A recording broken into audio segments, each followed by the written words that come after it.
カペノート。走行距離が 27,000km を超えたので、距離に対する最高速の変化についてまとめました。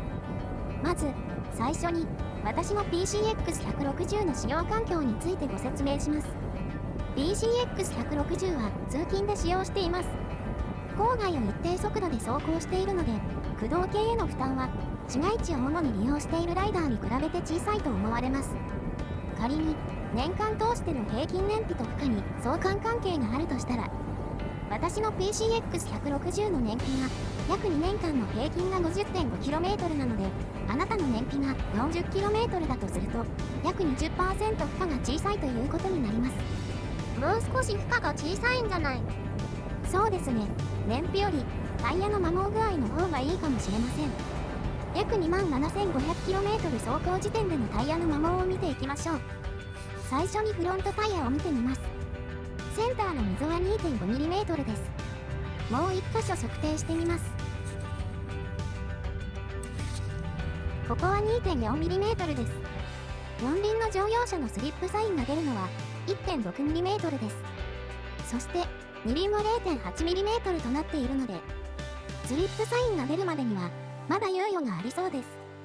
仮に一般的な溝の深さである 8mm だとすると、このペースだと 5000km で 1mm 減るような感じです。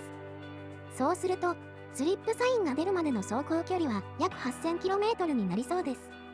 続いてリアタイヤを見てみましょう。最初にスリップサインが出るまでの溝の深さを測定します。 0.6mm です。出る寸前じゃんか。これってもう出てるんじゃないの？すでに使用限界が来ているとは気がついてよかったです。リアタイヤももう1箇所測定してみます。これもスリップサインの溝を測定してみます。今度は 0.49mm ですね。こっちの方がやばいじゃん。近くで見るとアウトと言われても仕方がないレベルに思えます。 0.49mm ってどのくらいの距離を走行できるの？どのくらいというのはその人の価値観に左右されるのではないでしょうか。そういうことじゃなくて、仮にスリップサインが出るまで使用するとしたらの話だよ。その場合はですね、先ほどと同じ 5000km で 1mm 減るとすると 2450km になります。私の場合、天気に関係なくバイパスを走行するので、雨天時の走行を考えたらとても危険な状態と言えます。多くの人が交換のタイミングということでしょう。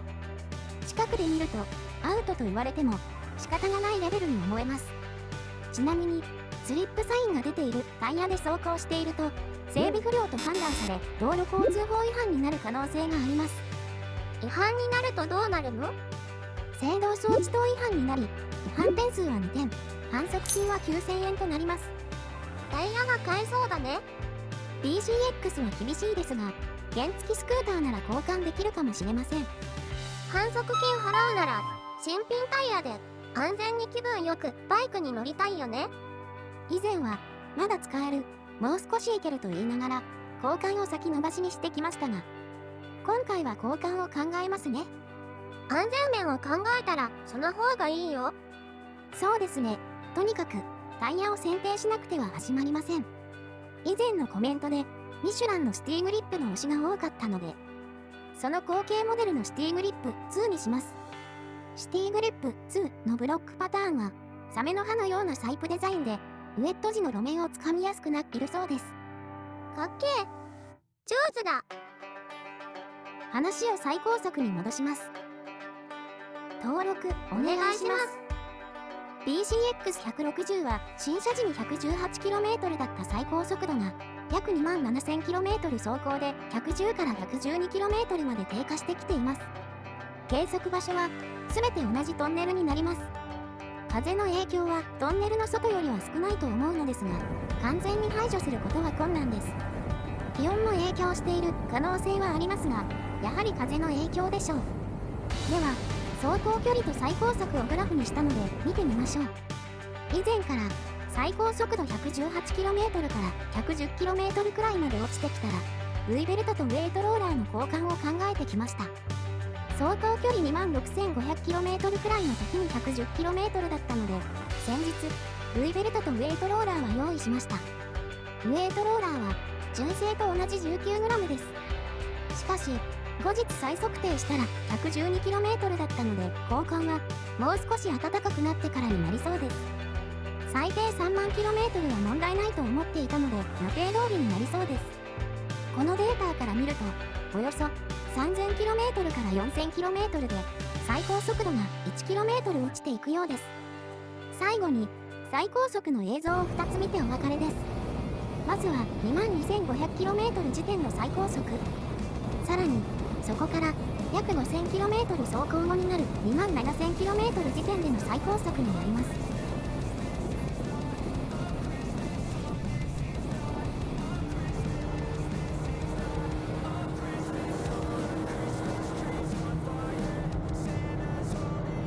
見にくいですが 113km で頭打ちのようです。これじゃあよくわからんね。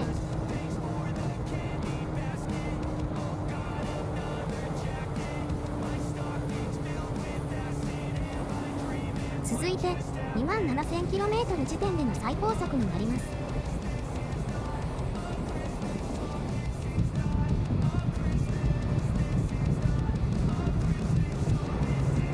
いけいけいけいけ。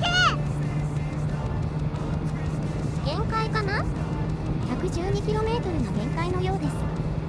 118km に比べると 6km 落ちてるけど十分じゃない？そうですね。リアサスが跳ねるのでこれ以上はとても怖いです。これくらいの方が私にはちょうどいいかもしれません。それに先日計測したら加速が鋭くなっていました。もう少し具体的に話をしますと PCX150 では 100km 出せた区間が約 1000km 走行の PCX160 では出すことができませんでした。